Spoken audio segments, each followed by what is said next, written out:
बर्फ खाया, पैसा नहीं दिया। आज मेरा भाई पानी फोड़ के नारियल निकाला। निकाल के देखा तो 1 गुंडी हुआ था, छान के देखा तो 2 गुंडी हो गया। फिर गांव भर के लोग मिलकर पानी पिए। आ गई अपने ऑफिस, फिर तुमा को औहा छोला। फरसुल में गुंदी को आंखी मूंद के बोल दिया। दोनों हाथ गोड़ से रोटी रांधा, साग रांधा।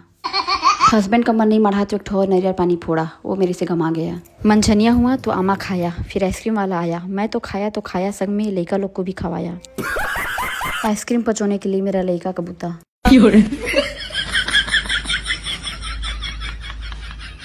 उही बुता को बहुत बेले किया तो एक थपड़ा दिया। अपन दरी ने रोने लगा। फिर मैंने अपना रील वीडियो देखा। बोल देना एक पेड़ लगाओ, एक तो क्वार्टर फ्री ऐसे की।